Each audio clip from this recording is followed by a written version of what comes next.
Accounting accounting क्या चीज़ है? तो अकाउंटिंग के बारे में हम डिस्कस करते हैं। पहले इनकी डेफिनेशन पढ़ते हैं, क्या डेफिनेशन में क्या बताते हैं।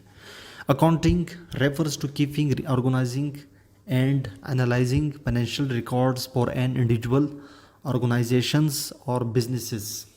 अकाउंटिंग एक बहुत वसी या वाइड रेंज इसका यूजेज है किसी भी मुल्क के लिए, किसी भी इकोनॉमी के लिए, किसी भी कंट्री के लिए, किसी भी ऑर्गेनाइजेशन के लिए, किसी भी ब्रांड या किसी भी कंपनी के लिए या किसी भी डिस्ट्रीब्यूटर के लिए इसका यूजेज पूरी दुनिया में होता है।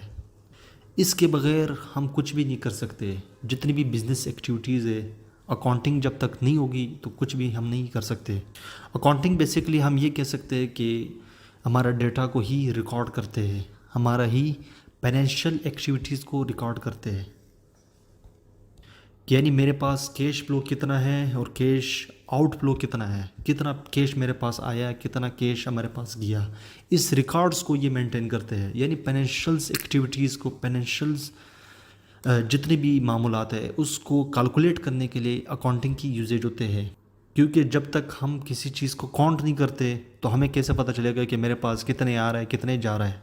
मतलब फाइनेंशियल्स, पैसों की जितनी मामूलात है उसको हम रिकॉर्ड्स रखने के लिए किसी भी कंपनी के लिए ये बड़ा इंपॉर्टेंट है, क्योंकि तभी उनको पता चलेगा कि मेरे पास कितना पैसा आया, कितना गया।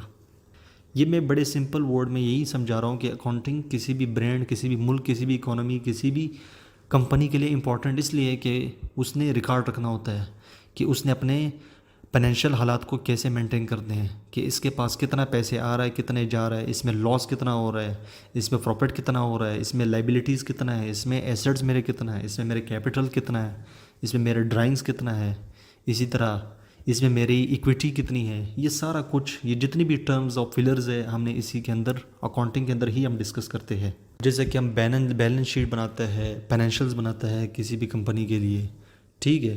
तो ये सारा कुछ क्या करते हैं, अकाउंटिंग के ही रूल के तहत ही सारा कुछ होता है और उसका कितना इंपॉर्टेंट रोल है। फिर साल बाद हम ऑडिट करते हैं कि वाकई रीचेक एंड बैलेंस रखते हैं कि कितना मेरी लॉस वाकई कितने हुए, कितने मेरे पास पैसे प्रॉफिट में बने हुए। तो balance sheet, cash flow, bank reconciliation statement, ये जितनी भी कुछ है, जनरल एंट्रीज, ये अकाउंटिंग के ही अंदर होते हैं और अकाउंटिंग के रूल्स के मुताबिक होते हैं।